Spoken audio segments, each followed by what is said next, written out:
Filosofia. Fala galera, boa noite, sejam bem-vindos aí a mais um podcast Filosofia comigo, Renato Filho, professor de música, e o meu brother Leandro de Barros, professor de filosofia e história. Boa noite, Leandro. Boa noite, Renato. Fala aí, galera, beleza? Tranquilo, e hoje o nosso podcast é dedicado a álbuns conceituais, né? Que na verdade são obras musicais que têm um conceito, ou baseado em livros, ou histórias fictícias criadas pelos próprios autores, ou acontecimentos históricos reais. E é sempre muito bacana a gente analisar esses álbuns e sacar qual que foi a dessa época aí que os caras fizeram, como eles entraram nessas ideias, né? E para começar, a gente vai falar do famoso The Wall, o álbum Grande The Wall. Grande The Wall, álbum da carreira do Pink Floyd, que inclusive foi o último com a formação considerada mais clássica, né, do Pink Floyd. Depois teve a separação aí e os caras só voltaram para alguns eventos aí esporádicos e nunca mais rolou, né? Então esse é um álbum que já começa, na verdade, na turnê anterior, na In The Flesh, que foi a primeira grande turnê de banda, assim, com estádios enormes e tudo mais.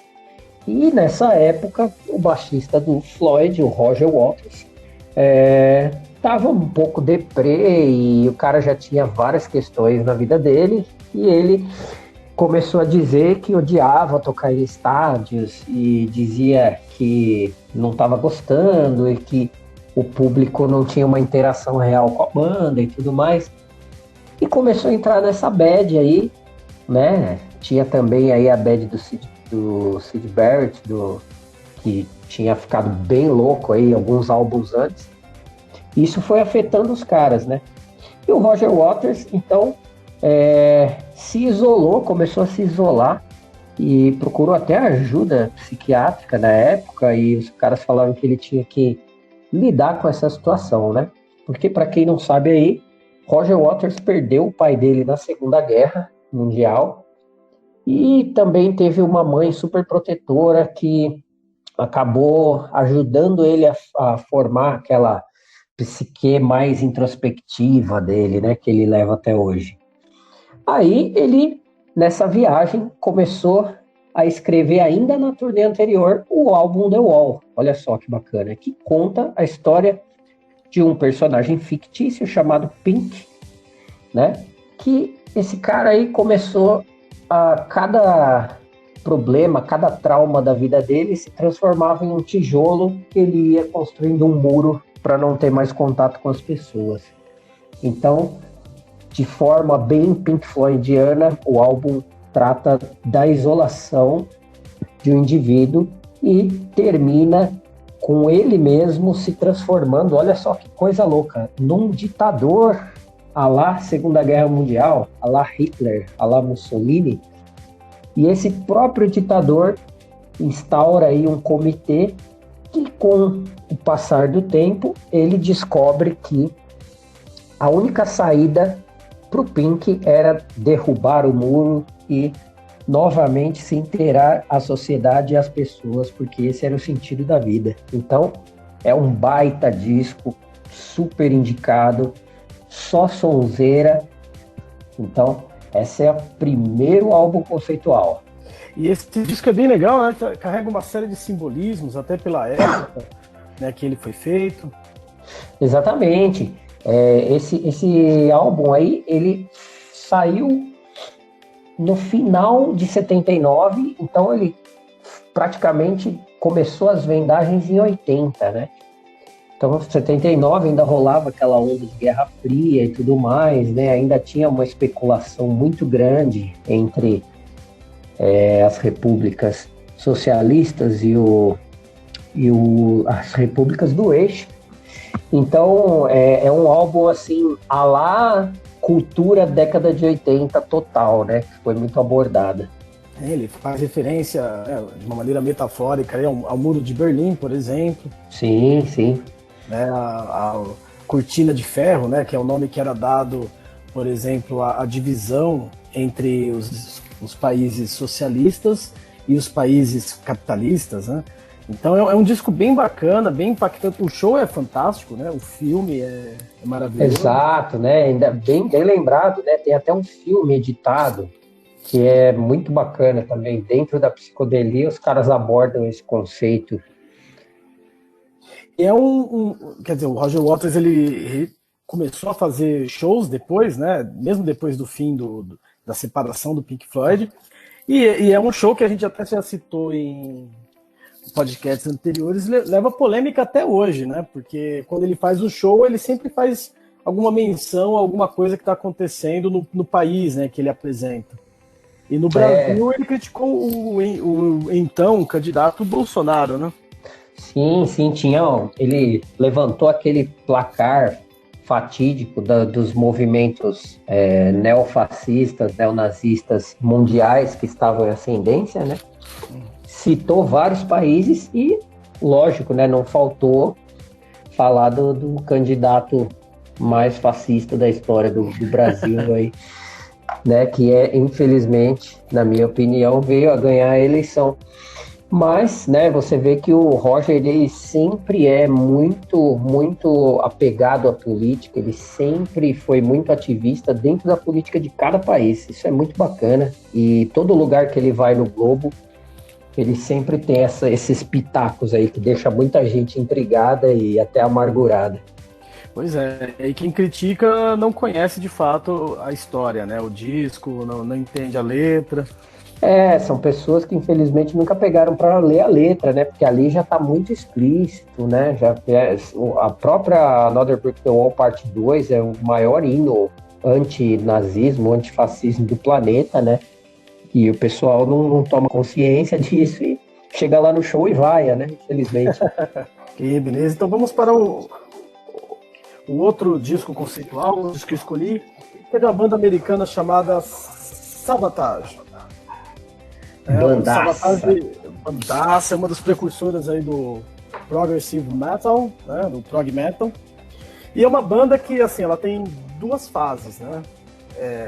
Uma mais tradicional, que é lá no começo de carreira, e depois eles começaram a incluir teclado, coro, música clássica, né? Então depois ela ficou bem diversificada. E é uma banda também que tem uma história triste, né? Uma história de tragédia, porque ela foi formada por dois irmãos, o Chris Oliva e o John Oliva, e o Chris Oliva morreu. Ele deixou a banda, ele foi substituído por outros músicos depois, mas o irmão dele nunca se recuperou da morte, né? Então o Chris Oliva sempre esteve presente, mesmo depois da morte, com riffs que eles recuperavam do guitarrista. Então também é uma banda cercada de tragédia, né? Olha, parece combustível comum, né, para essa galera aí. As tragédias viram a inspiração aí. Sim, então, né? Isso é interessante, né? Porque mesmo depois da morte, o irmão dele continuou a usar gravações do irmão, né? Então ele, de certa forma, sempre esteve presente na história da banda. Olha, bem apegado mesmo, tipo aquela mãe que perde o filho e nunca desmonta o quarto, né? Sim, exatamente. Exatamente. Separação triste, mas infelizmente acontece bastante. Não, sim, tem todo show, né? Os caras dedicavam algumas músicas ao Chris Oliva. Então é uma banda que tem uma história bem triste também. E a partir de um determinado momento eles começaram, nos últimos discos, a fazer álbuns conceituais. Então abordando história, abordando a filosofia. Então é um tipo de banda que as letras sempre eram, não era aquela letra infantil, né? Aquela letra que falava, aquela letra, por exemplo, falava só do diabo e tal. Sempre tinha alguma coisa a mais, né? Trazia um conteúdo, né, mais aprofundado, né? Você vê que com o tempo também é uma banda muito legal de ver o amadurecimento deles, não só como músicos, né, mas também como pessoas. Os temas ficam mais elaborados. Sim, mais sérios, né? E você vê que eles têm a preocupação de realmente passar alguma coisa, né, com a música. E, na minha opinião, eles chegaram ao ápice disso no álbum de 1995, Dead Winter Dead, né? Sim. Algo como o inverno da morte, né? O inverno morto. E o que tem de bacana nesse disco, né? Que eles falam da Guerra da Bósnia.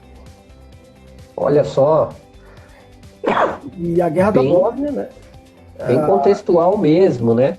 Sim, cara, e assim, eles falam isso durante, né? Tava rolando essa guerra ainda quando eles escrevem o disco. E a Guerra da Bósnia, ela é considerada a guerra mais violenta depois da Segunda Guerra Mundial. Caraca, olha, dessa eu não sabia, não. Sim, Sabia né? que tinha sido punk, mas eu achava até que não chegava assim o número de mortes do Vietnã, por exemplo. Não, ela foi pesada. Aqui pra gente, aqui, né, do Hemisfério Sul, não foi tanto, né? Foi uma guerra que ocorreu ali nos Aham. Balcãs, né? Mas, assim, morreu muita gente, teve genocídio. Então, só para fazer rapidinho, né, fazer uma contextualização, essa guerra tem origem no fim da ex-Iugoslávia, né? A Iugoslávia, ela tinha várias etnias, vários grupos étnicos. E aí, quando morre o Tito, né, que era o governante, na verdade, o ditador que mantinha, através de um governo até autoritário, todos esses grupos étnicos unidos, esse país começa a se fragmentar.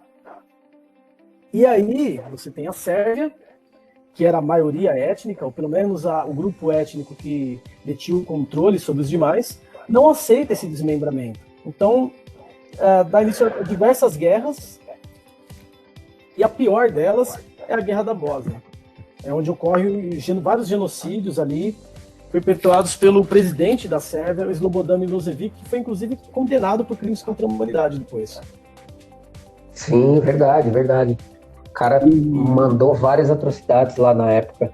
Sim, e assim, né, no caso da Guerra da Bósnia, tem também um conflito entre cristãos e muçulmanos, né? E a história do disco é uma história de amor entre um sérvio cristão e uma muçulmana, né? É uma história de amor entre inimigos ali no caso da guerra, e no final eles abandonam a guerra, né? Eles mudam a maneira de pensar por conta do amor. Então é um disco bem bacana, né? Tem músicas, inserções de música clássica, né? Tem uma música chamada Mozart and Madness, né? E Olha que legal. é um disco bem bacana e também bem acessível, né? Apesar de ser uma banda de heavy metal, você tem muitas baladas, você tem muitas músicas mais calmas ali, né? Exatamente, né? Nessa fase eles mostram realmente esse amadurecimento, né? É o que você comentou, com o tempo eles foram adicionando mais elementos, deixando a música mais densa, né? Sim, tem vários corais na música. E hoje em dia, né, com a banda, né, a gente pode dizer que praticamente acabou e eles abriram um mercado paralelo aí que é a Trans-Siberian Orchestra, né? Isso, exatamente, né? A Trans-Siberian Orchestra é uma continuação, ao meu ver, desses últimos trabalhos mais conceituais, mais elaborados, né? Então é uma banda Pra mim soa bem isso mesmo. E é uma banda, o Trans-Siberian é uma banda conceitual. Eles fazem, com acho, raríssimas exceções, tem 2 discos que não tem esse tema, eles fazem temas natalinos. Então todos os discos do Trans-Siberian são sobre Natal. E aí tem música gospel no meio, tem música tradicional de Natal, mas sempre embalada ali com um pacote bem heavy metal, né? Que é a raiz dos caras, né? Legal. E eles, inclusive, tocam músicas do Savatage, né? Não as músicas mais pesadas, mas aquelas músicas, né, principalmente as baladas, estão no repertório dessa Trans-Sibéria. E eles vendem milhões, assim. Parece que é uma das bandas mais rentáveis dos Estados Unidos, né? Sim, e a sacada deles foi muito legal, né? De mudar o formato, trazer uma ópera rock. Tem tudo a ver com discos conceituais, né? E toda essa viagem que a gente está falando hoje.